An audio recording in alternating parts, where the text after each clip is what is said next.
Hello hello hello, welcome back to my class 12 journey day 47। और आज हम लोग देखेंगे इकोनॉमिक्स का चैप्टर प्रोडक्शन फंक्शन, जिसमें हम पढ़ेंगे पहला प्रोडक्शन फंक्शन किसे कहते हैं, उसके डेफिनेशन, और दूसरा production factor, function of production factor जिसमें लैंड, लेबर, कैपिटल और एंटरप्रेन्योर के बारे में डिस्कस करेंगे। और फिर तीसरा आएगा टीपी, एपी एंड एमपी, और इसके रिलेशनशिप को देखेंगे। तो चलिए शुरू करते हैं शुरू से।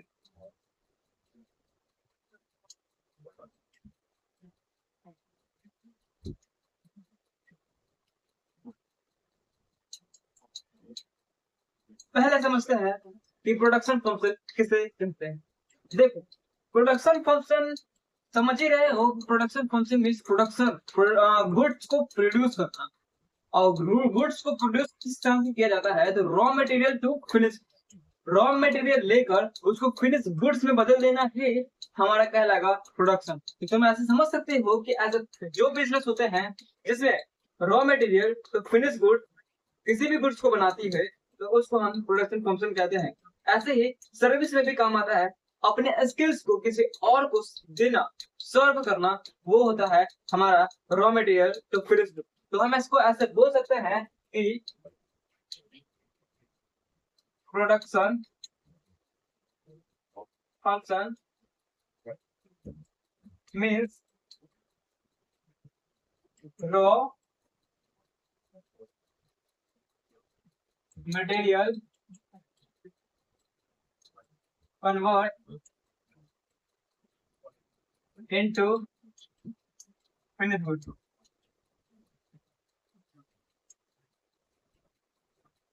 ये हमारा डेफिनेशन होगा raw material convert into finish goods production function का, जिसमें हम ये समझ सकते हैं कि ये किसने दिया।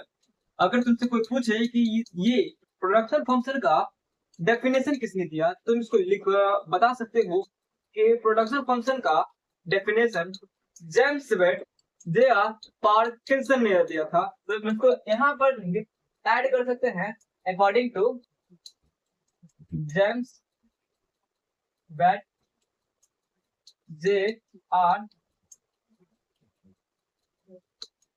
पार्किंसन। तो इसका पूरा डेफिनेशन हुआ according to James Watt J R Parkinson, production function में raw material convert into finished goods, raw material को फिनिश गुड्स में कन्वर्ट करना ही हमारा प्रोडक्शन फंक्शन कहलाता है। डेफिनेशन हो गया। और अब समझते हैं कि फैक्टर ऑफ प्रोडक्शन किसे कहते हैं। देखो, फैक्टर ऑफ प्रोडक्शन हम उसे कहते हैं जो इनपुट और आउटपुट के रिलेशनशिप को बताते हैं। चलो, इनपुट और आउटपुट के रिलेशनशिप को हम दिखाते हैं। जैसे ये मार्कर है, इस मार्कर में तीन चीजें यूज होती है। पहला इंक, दूसरा इस मार्कर में जो फोम होता है वो, और तीसरा ये चीजें। तो ये हमारा इनपुट है, अंदर की चीजें हैं, जिसमें मार्कर है, जिसमें मार्कर की इंक है, मार्कर के नेल पॉइंट है, और मार्कर का जो बिंदु होता है वो है। ये हमारा तीन पॉइंट क्या है, रॉ मटेरियल है। और फिनिश गुड्स हमारा क्या है, ये जो मार्कर है, ये जो बोर्ड पर लिखा है जा रहा है। तो हम ऐसे को ऐसे बोल सकते हैं, इनपुट हमारा वो जो रॉ मटेरियल अंदर डाला हुआ है, और आउटपुट वो जो हमारे हम यूज कर रहे हैं। तो raw material convert into finish goods, हम उसको कह सकते हैं कि प्रोडक्शन फंक्शन या फिर factor of production function means that the relationship between output and input. तो इसको हम कह सकते हैं अकॉर्डिंग टू जे पार्किंसन नहीं कहेंगे, क्योंकि ये जेम्स मार्शल के द्वारा अकॉर्डिंग था। तो अकॉर्डिंग टू मार्शल, फैक्टर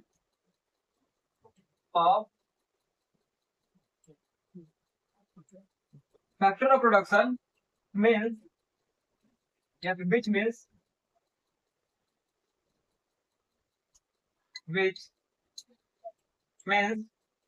क्या, रिलेशनशिप बिटवीन, या फिर हम इसको ऐसा बोल सकते हैं means show the relationship between input and output, input and output। तो पहला क्या होगा, प्रोडक्शन फंक्शन, जिसमें हम बोलेंगे according to James Watt J R. Parkinson, production function means raw material convert into finished goods. दूसरा, फैक्टर ऑफ प्रोडक्शन फंक्शन किसे कहते हैं, according to Marshall, factor of production which means show the relationship between input and output. ये output और input के बीच के relationship को बताता है। अब तुम ये समझो कि कोई भी प्रोडक्शन किसके बेस पर होती है, लेबर रहना चाहिए, मशीनरी रहनी चाहिए, एंटरप्रेन्योर होना चाहिए, कैपिटल होना चाहिए। तो हम जो प्रोडक्शन करते हैं उसमें किन किन चीजों का भागीदारी है उसको हम लिख सकते हैं। तो किन किन चीजों से हम करवा सकते हैं, लैंड, अगर लैंड होगा, सॉरी लेबर, अगर लेबर होगा तभी ये गुड प्रोड्यूस होगा, तभी ये मार्केट में बिकेगा। तो लेबर का होना कंपलसरी है। दूसरा, कैपिटल, जब तुम्हारे पास कैपिटल होगा तब इसको तुम बना सकते हो, अगर तुम इसका रॉ मटेरियल ही नहीं लाओगे तो ये बनेगा नहीं। तो दूसरा, कैपिटल कंपलसरी है। और तीसरा, इंटरप्रेन्योर, जब कोई इन पूरी चीजों को रिस्क लेता है कि हम इसको बनाएंगे और मार्केट में बेचेंगे, और अगर ये फेल हुआ तो हम उसका रिस्क उठाएंगे, और प्रॉफिट हुआ तो उसका प्रॉफिट हमें मिलेगा। तो हम कह सकते हैं कि एंटरप्रेन्योर एक रिस्क टेकर है। तो चार हुआ, कौन कौन, मेन, लेबर, कैपिटल, मशीनरी और एंटरप्रेन्योर। मशीनरी के बिना तुम्हारा ये आउटपुट कभी नहीं निकल सकता है। तो इसका हम डेफिनेशन देखते हैं कि ये कैसे होता है। देखो, हमने समझा फैक्टर ऑफ प्रोडक्शन फंक्शन। अब देखो, लेबर किसे कहते हैं, लेबर किसे कहते हैं। तो तुम सोचो कि जब तुम कोई भी कंपनी में जाते हो काम करने के लिए, तो तुमको उसमें क्या काम करवाने के लिए कहते हैं, मैनेजर।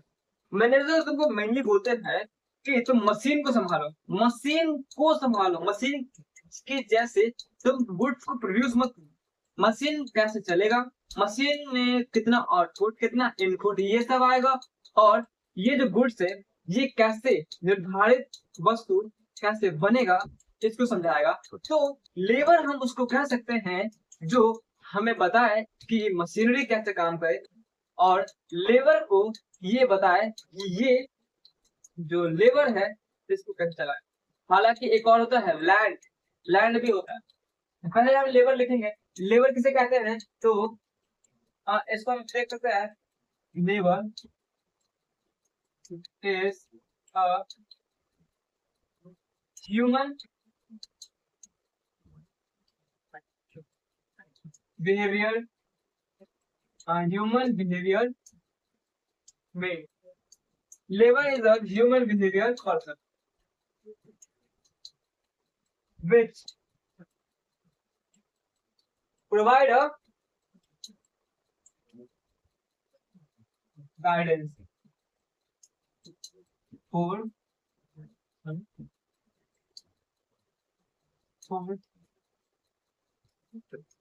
मशीनरी।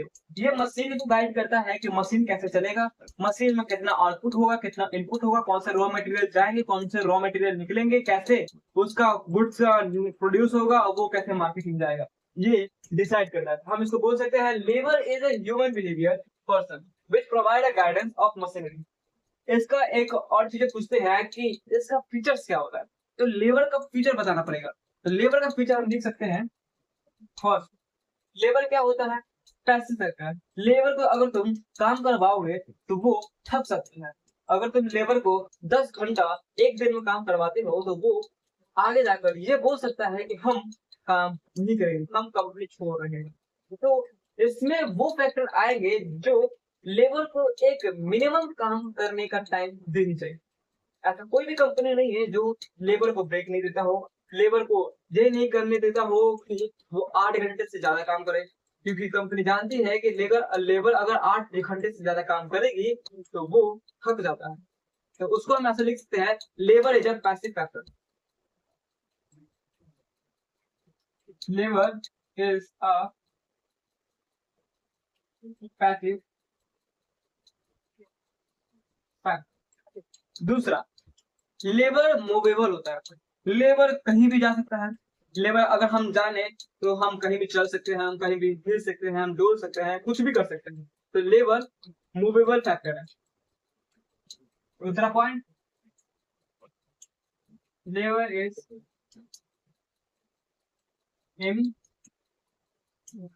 इमूवेबल।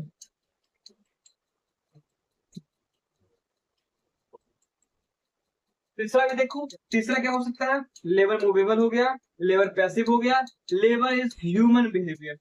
अगर तुम एआई और ह्यूमन का कंपेयर करो तो ह्यूमन के बिहेवियर में बहुत सारी चीजें आते हैं। ह्यूमन के बिहेवियर में इमोशन होता है, गुस्सा होता है, एंजाइटी होता है, ये सारे चीजें ह्यूमन के बिहेवियर को दर्शाता है। हालांकि एआई इंटेलिजेंट है बट वो फील नहीं कर सकता, वो इमोशनल नहीं हो सकता है, उसमें भी ह्यूमन एक बिहेवियर है। तो हम बोल सकते हैं human is a man behaviour. Labour is a behavioural person. यह हो गया labour is a variable behaviourable factor. First, ये हमारा 1 2 3 पॉइंट हुआ। एक और पॉइंट लिख सकते हैं बट 3 पॉइंट से काम चलता है। तो हमने लेबर समझा।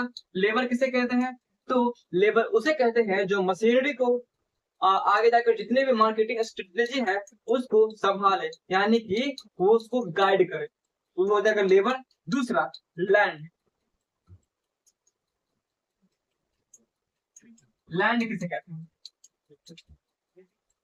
लैंड जिस जिस पर फैक्ट्री बनती है, जिस पर बड़ी बड़ी कंपनियां बनती है, जिस पर धान बचते हैं, जिस पर फसल उगती है, जिस पर बहुत सारे गंगे नदियां या फिर पहाड़ वहाड़ सब बनती है, वो है लैंड। जिसे हम बोल सकते हैं कि लैंड वो है जो कंपनी को एस्टेब्लिश करने में बहुत ज्यादा हेल्प करता है। जब कंपनी के पास जमीन ही नहीं होगा तो वो कैसे काम करेगा। तो इसमें हम बोल सकते हैं कि land is a main factor of company. पहला पॉइंट हम इसका हम देखते हैं। तो लेबर लैंड हो गया, लैंड का, land is a important factor of a organization. Land organization के लिए बहुत ही ज्यादा इंपॉर्टेंट होता है, तो उसके लिए land is a important factor of organization. इसका फीचर्स क्या होते हैं, इसके फीचर्स देखिए। पहला, लैंड फिक्स होता है। लैंड हमारा खिंचाया नहीं जा सकता। जैसे कि ये जो मार्कर है इसको ना बड़ा कर सकते हैं, ना छोटा कर सकते हैं, ना मोटा कर सकते हैं, ना लंबा कर सकते हैं। ये जैसे बड़ा है इसको वैसे ही रख सकते हैं। जैसे कि हम इसको बोल सकते हैं कि ये फिक्स फैक्टर है, तो वैसे ही हम बोल सकते हैं कि लैंड फिक्स है। ना इसको हम बड़ा कर सकते हैं, ना इसको हम छोटा कर सकते हैं, ना इसको खींच कर तान सकते हैं, ना इसको खींच कर छोटा कर सकते हैं। Land is fix factor. तो इसमें पॉइंट हो जाएगा land is a fix, land is fix. दूसरा, लैंड इमूवेबल है। ये मूवेबल है, लेबर मूवेबल है, लेबर कहीं भी चल जा सकता है, लेकिन लैंड कहीं भी किसी भी जगह नहीं जा सकता है। फॉर एग्जाम्पल, इंडिया, इंडिया को क्या तुम अमेरिका में जाकर उसके लैंड में जाकर डाल सकते हो, उसके साथ अटैच कर सकते हो? कभी नहीं। वो होगा तो नेचर के द्वारा होगा। तो हम उसको बोल सकते हैं कि लैंड इज इमूवेबल। तो दूसरा फैक्टर आएगा land is in immovable, land is immovable. तीसरा, ये इनडिस्ट्रॉयबल है। जैसे कि तुम समझो जमीन में एस्ट्रॉयड गिरा, ये है मेरा जमीन, ये है मेरा एस्ट्रॉयड, तो ये हमारे एस्ट्रॉयड से गिरा।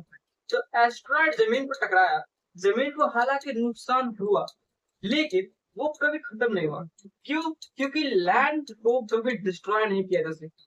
लैंड कभी भी डिस्ट्रॉय हो ही नहीं सकता, चाहे कितना भी हो जाए, लैंड बंजर ही क्यों ना हो जाए, वो 10 साल बाद 20 साल बाद वापस से अवेलेबल हो जाएगा, वापस से वो उपजाऊ हो जाएगा, तो इसको हम कह सकते हैं land is a डिस्ट्रॉयबल person.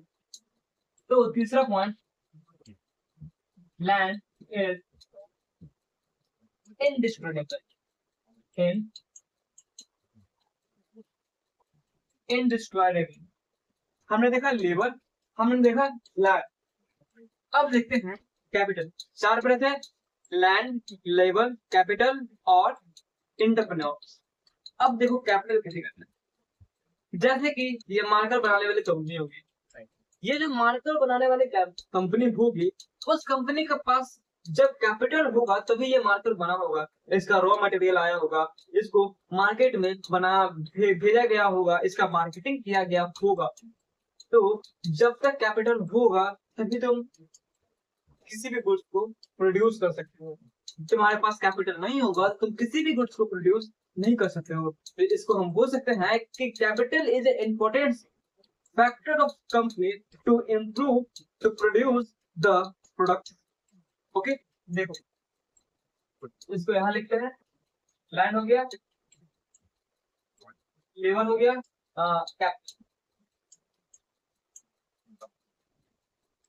Capital को बोलेंगे क्या, तो capital is the main factor of production. Capital is the main factor of production, which to provide, which to provide a capital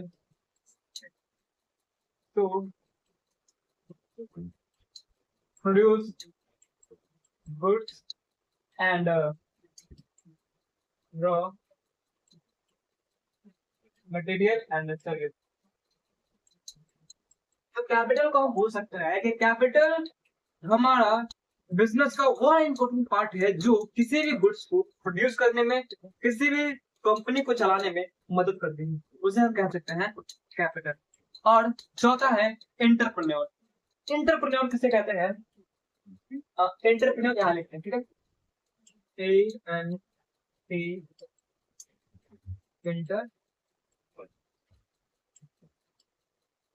enter तो एंटरप्रेन्योर किसे कहते हैं, ये लैंड, ये लेबर और कैपिटल को जो देखता है, जो मार्केट में लाने के लिए, जो मार्केट को बनाने के लिए, ब्रांड बनाने के लिए, ब्रांड वैल्यू निकालने के लिए जो रिस्क लेता है उसे हम एंटरप्रेन्योर कहते हैं। मतलब इसका हम आसान भाषा में बोले कि एंटरप्रेन्योर कंपनी का ओनर होता है, जो सारे लॉस और सारे प्रॉफिट को देखता है। ओके, एंटरप्रेन्योर सारे लॉस और सारे प्रॉफिट को देखता है, पूरे मैनेज को करता है, जिसे रिस्क टेकर भी कह सकते हैं। तो entrepreneur is a risk taker to provide loss, to achieve a loss या फिर गोल, इसको ऐसा बोल सकते हैं। तो लिखेंगे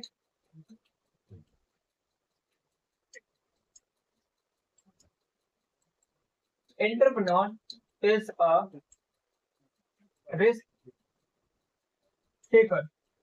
Entrepreneur is a risk taker to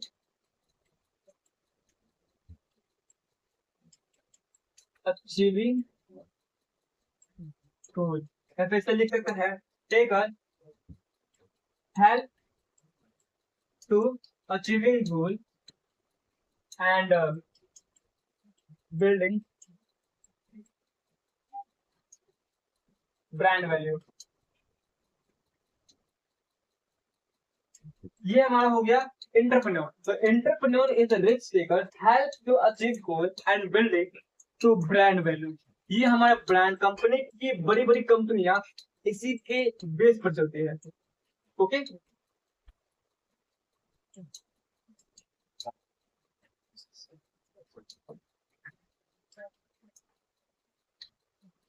हमने देखा क्या, लैंड, लेबर, मशीनरी और एंटरप्रेन्योर। अब हम देखते हैं कि टीपी, एपी और एमपी में क्या क्या डेफिनेशन होते हैं और उसका रिलेशनशिप क्या होता है। ओके, इसको हम मिटा।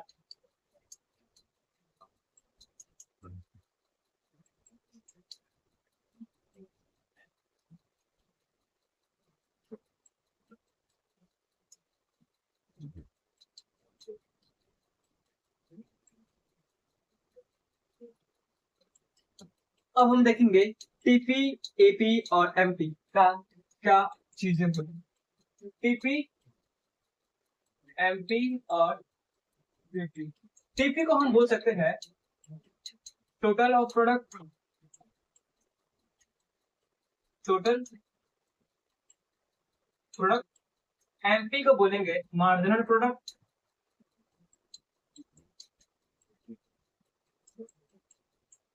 और एपी को बोलेंगे एवरेज प्रोडक्ट।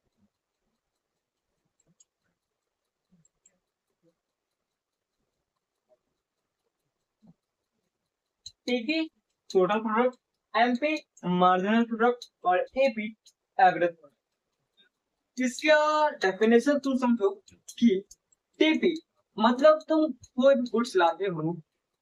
चलो इसका एक बड़ा सा एग्जांपल लेते हैं, एक टेबल बनाते हैं, उसके थ्रू तुम्हें समझाते हैं कि टीपी, एपी और एमपी क्या होता है। तो हम एक टेबल बनाते हैं, ठीक है, जिसमें हम लिखेंगे पहला या फिर लाइट लिख देते हैं, इसमें लिख देते हैं वर्कर, ठीक है, वर्कर्स। ये जगह टीपी, एमपी और एपी, ठीक है। हमने ये तो ले, इसमें तुमको क्या दिख रहा है, लैंड, वर्कर्स, टीपी, एपी और एमपी। सॉरी, टीपी, एमपी और AP. TP total product, MP marginal product और एपी एवरेज प्रोडक्ट, ठीक है, ये तुमने समझ गया। बट हम तुमको पीछे अभी जस्ट बताए थे 10 मिनट पहले कि लैंड फिक्स होता है, उसको हम ना हिला सकते हैं ना उसको कुछ और चीजें लगा सकते हैं। तो लैंड को हम एक मानते हैं, लैंड तो एक ही होता है ना, तो लैंड पूरे दुनिया में एक है, तो हम लैंड एक लेते हैं, एक एक एक एक एक एक एक एक एक एक।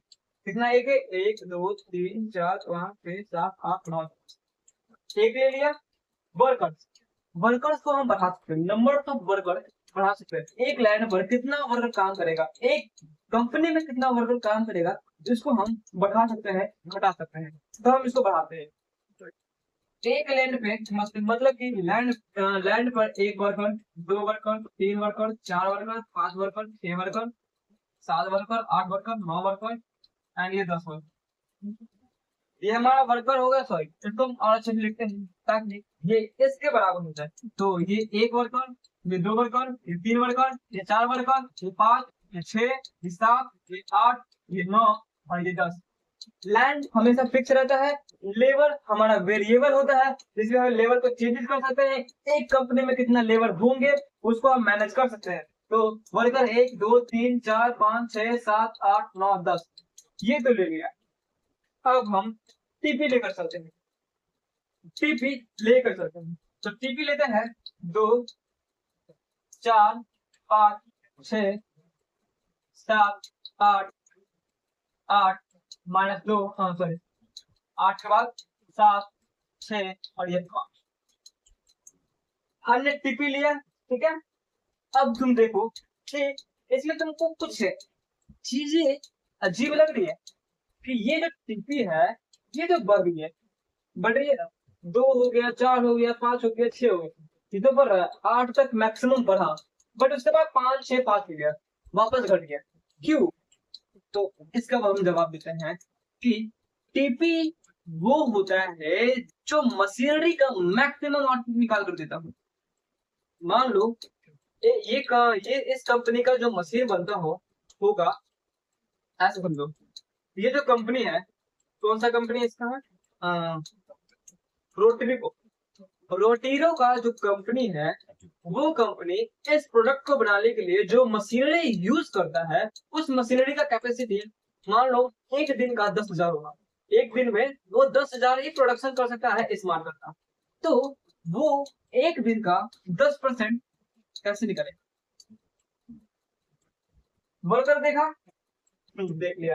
टीपी, एक वर्कर पे ये दो प्रोडक्शन कर, एक वर्कर पे दो गुड्स प्रोड्यूस कर रहा था, दो पे चार को गुड्स प्रोड्यूस कर रहा था, मतलब कि एक लेबर था जो वो एक दिन में दो को गुड्स बना रहा था, ठीक है, 200 गुड्स बना रहा था। दो वर्कर दो दिन में दो वर्कर एक दिन में चार गुड्स बना रहा था, 400 गुड्स बना रहा था। तीन वर्कर 5 दिन में 500 गुड्स बना रहा था। चार वर्कर चार वर्कर एक दिन में 600 गुड्स बना रहा था, और 5 वर्कर 7 दिन में 700 गुड्स बनाने लगा। और छठा जो वर्कर है वो 8 दिन में सॉरी एक दिन में 800 गुड्स बना लेगा। बट जो सातवां है, सातवां लेबर आया, सातवां लेबर भी 8 ही गुड्स बनाया, यानी कि 800 ही गुड्स बनाया। और उसके बाद जो लेबर आया आठवां, वो माइनस कर दिया, 7 गुट बन गया, 700 गुट बन। फिर नौवां आया तो 600 गुट बन गया, और 10वां आया तो 500 गुट बन गया, यानी कि ये निगेटिव में जा रहा और ये पॉजिटिव में जा रहा था। तो अब हम इसको ऐसे बोलेंगे कि कोई भी कंपनी का एक लिमिट तक वर्कर सेटिंग होता है। स्टाफ कितना बड़ा है ये मैटर नहीं करता, कि उसमें मैटर करता है कौन से वर्कर क्या काम कर रहे हैं, वो मैटर करता है। तो इसमें तुमने देखा कि वर्कर एक था, ठीक है, दो था, चार हुआ, तीन था, पांच हुआ, चार था, छह हुआ, पांच था, सात हुआ, छह था, आठ था, सात था, आठ था। सात तक तो ठीक था, ऐसे कि इंडिकेशन तुम्हें पहले ही दे दिया कि छह तक में तुम्हारा वर्कर ठीक है। तो तुम सात आठ नौ दस यानी कि चार वर्कर और बढ़ा दिए। तुम्हारे कंपनी में एक बड़ा सा सिचुएशन हो गया कि तुम्हारे कंपनी में जो वर्कर है ये जो चार का वर्कर है, ये इस वर्कर को भी डिस्टर्ब कर रहा है, और इसलिए प्रोडक्शन हमारा गिर रहा है। मानो कि ये जो वर्कर है इसको डिस्टर्ब किया, ये जो वर्कर है इसको डिस्टर्ब कर दिया, ये वर्कर इसको कर दिया, और ये इसको करता है, इसको इसको इसको इसको सबको कर दिया, तो हमारा प्रोडक्शन गिर जाएगा। इसलिए तुमको ये बताना है कि जब भी वर्कर बढ़ेगा बढ़ेगा तो उससे प्रोडक्शन भी बढ़ेगा या फिर घटेगा। एक लिमिट तक तुम वर्कर को रख सकते हो, और एक लिमिट तक वो तुम्हारा बढ़ेगा। तो इसमें तुमने देखा कि 2 4 6 8 7 8 कितना हो गया, ठीक है। अब एमपी कैसे निकालेंगे, एमपी एमपी समझ।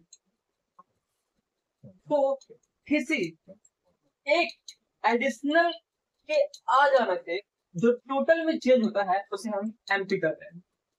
क्या समझा? एक एडिशनल के आ जाने से, एक एडिशनल प्रोडक्ट के आ जाने से जो टोटल में चेंज होता है उसे हम एमपी कहते हैं, यानी कि मार्जिनल प्रोडक्ट कहते हैं।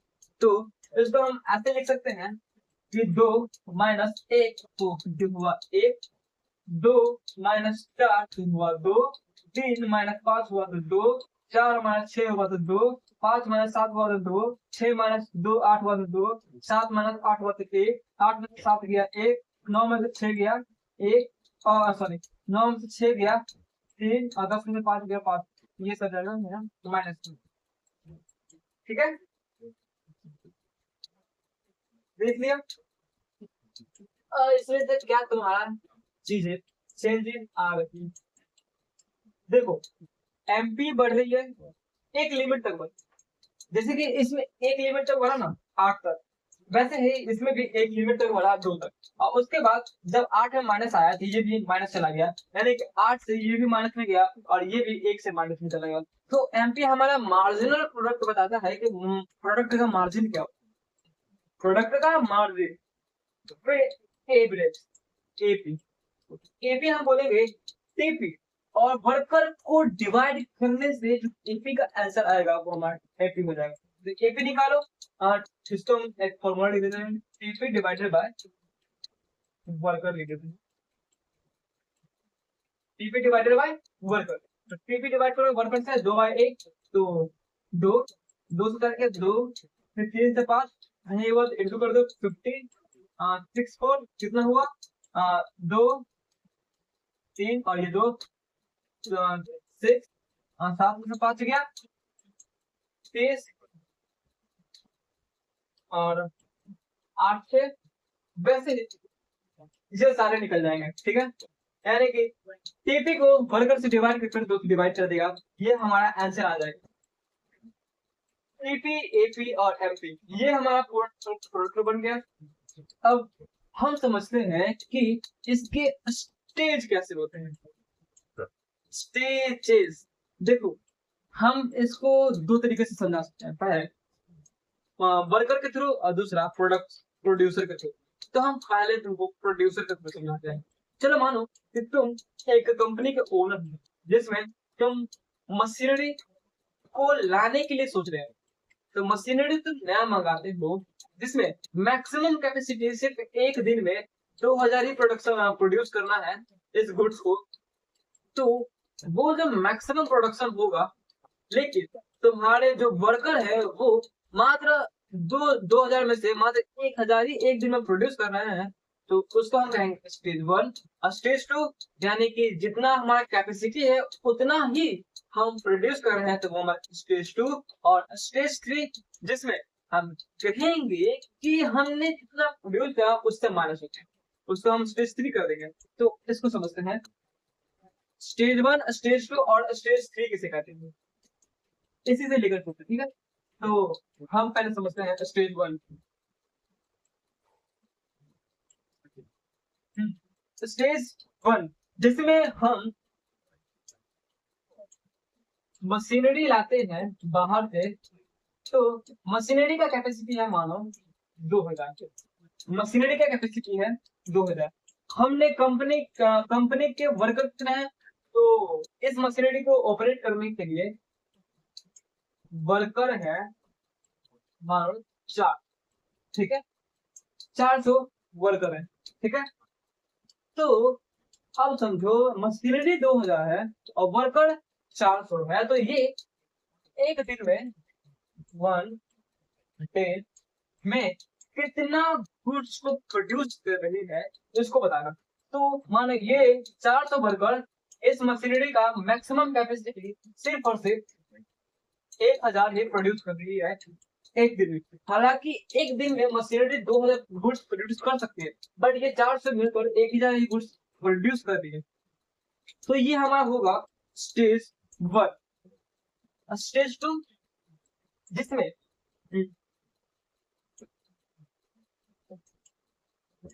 जिसमें मशीनरी का कैपेसिटी 2000 है और वर्कर भी 400 है। तो ये दोनों मिलकर एक दिन में पूरा का पूरा 2000 गुड्स प्रोड्यूस कर रहा है, फिर हमारा हो जाएगा स्टेज 2। स्टेज 3 किसे कहते हैं, तो स्टेज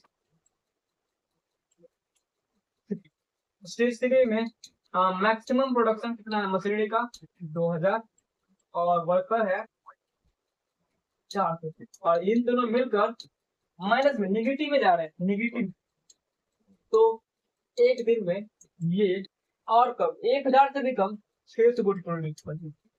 तो ये हमारा होगा स्टेज 3। स्टेज 1 में जितना मशीनरी का मैक्सिमम कैपेसिटी था उससे कम। स्टेज 2 में जितना मशीनरी का मैक्सिमम कैपेसिटी था उसके बराबर, और स्टेज 3 में जितना मशीनरी का कैपेसिटी था उससे 20 गुना। और इसको हम इससे भी बात करें, देखिए एक बात याद रखना कि जब भी स्टेजेस निकालो एमपी के बेस पर निकलता है इसके बेस पर, तो हम इसको मिटा देंगे, एपी को हम मिटाते हैं।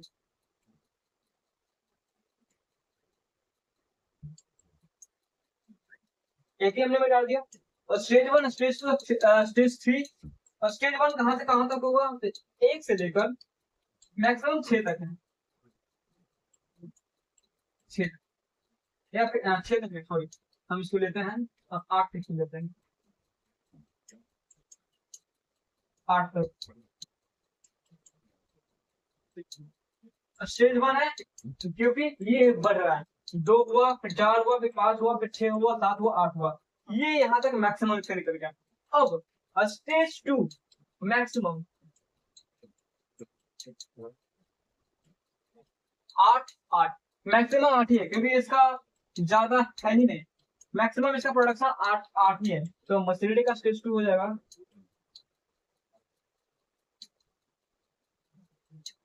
8 और निगेटिव में जो जाता है वो हमारा मैक्सिमम कहलाएगा निगेटिव स्टेज पे। स्टेज 3 तो स्टेज 1 जो बढ़ रहा है, स्टेज 2 जिसका मैक्सिमम आउटपुट, स्टेज 3 जो निगेटिव में जाता है। और इसका एक नाम होता है। स्टेज 1 को हम कहेंगे इंक्रीजिंग रिटर्न्स, स्टेज 2 को डिमिनिशिंग रिटर्न्स और स्टेज 3 का नेगेटिव रिटर्न। तो ये ओवरऑल पूरे चैप्टर का एक कॉन्सेप्ट है जो हमारा प्रोडक्शन ऑफ फंक्शन दिखाता है। तो आज के लिए बस इतना ही, तब तक मुझे धन्यवाद।